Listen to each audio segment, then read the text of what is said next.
Hey guys, so I want to take a look at Grabbed by the Ghoulies on the original Xbox. Now this game was actually requested by Chase Shepherd. I was almost positive that I had already unboxed this game, but apparently not. So I don't know if I tried a long time ago or not, but anyway. I did do a review of this game, so maybe that's just what I was thinking of.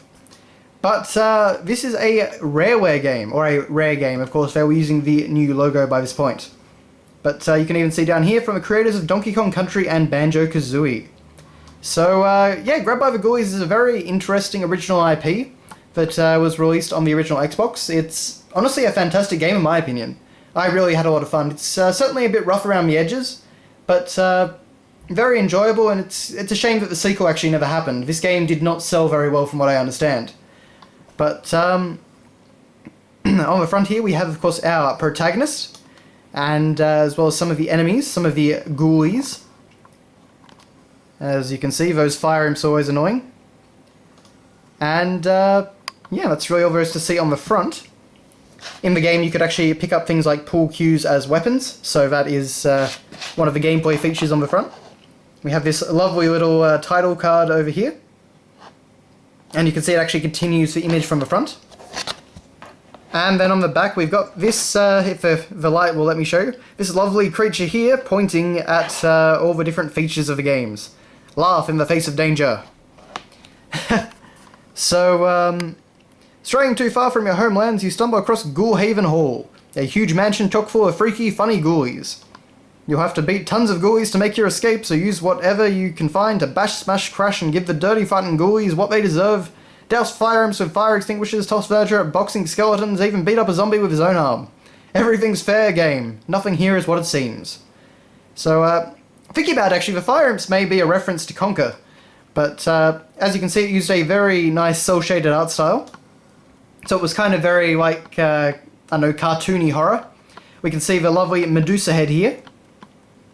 And I can see what happens if you do the wrong thing. So, yeah, it's a game with a lot of personality, certainly. A lot of British charm and wit. Inside here, of course, we have our disc, and we can see a few of the enemies from the game. So, once again, we got the mummy and the skeleton, but now we also have the Grim Reaper, who is not nearly as kind as the one in Conker. Actually, he's probably the scariest part of the game, I must admit, because he will chase you around. Something that is actually important to note about Grabbed by the Ghoulies is that it is a beat-em-up, which I actually didn't expect upon looking at footage, but looking at this here, of course, you can see we have a customer service number and limited warranties. So, whoa. But, of course, we do have a manual, and this is one of those rare 5th generation manuals which just really went all out. It is full colour. It is detailed, it's got a lot of personality, it's got all this stuff around the edges. It's just a really nice bit of presentation. Rare were really keeping up their quality, I guess you could say. So, the story, any haven in a storm, and we just get a breakdown of the general narrative. We of course have our two main characters here, Cooper and his girlfriend, Amber. And Amber does actually eventually become a playable character, but that's only after you beat the game, of course. And there, of course, is Ghoulhaven Hall. We have all our different characters. So there we are again. We have, of course, Crivens the Butler, Mars Soupswill, Fiddlesworth is up there, Babs Buffbrass, Dr. Crackpot, and Baron Von Ghoul. And of course, something I didn't comment on, of course, is the name pun, Grabbed by the Ghoulies, which of course is innuendo. I'm not sure if that's actually something used, in America and all that, but certainly I know of it in the UK, and I've certainly heard it used here in Australia. But you can actually see there's a lot of concept art in the background, so that's a really nice way of detailing a background. So we can see like the Grim Reaper up there, we can see Amber getting captured, and all kinds of things like that. So we've got...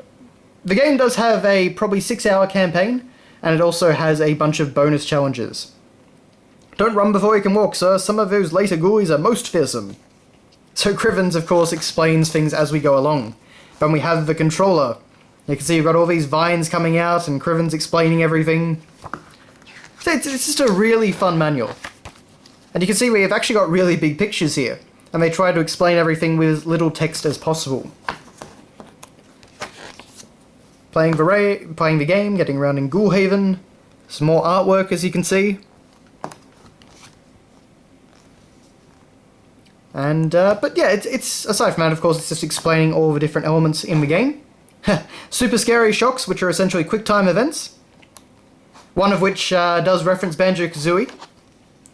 You find Banjo or Kazooie's heads mounted on the wall, and they try to scare you. It's actually kind of creepy seeing an undead Banjo-Kazooie. But we have all the different challenge types here.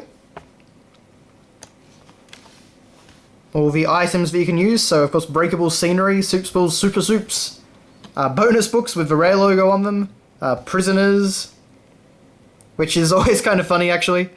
So you can find, teenage girls which are essentially tied up and trapped in this mansion. Just, of course, playing off the traditional horror tropes. Permanent weapon upgrades, which are very fun.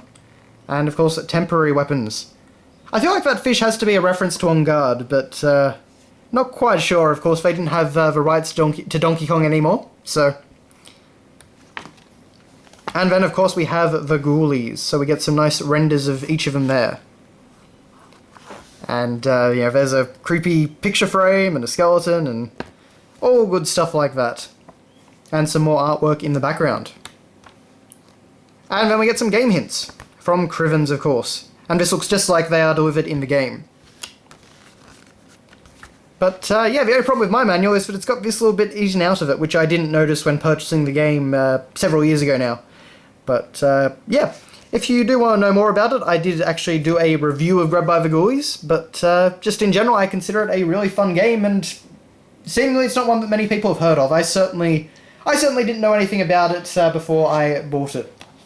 Aside from the fact that it, of course, came from Rare. But that is Grabbed by the Ghoulies, so thanks a lot for watching, guys, and I'll see you next time.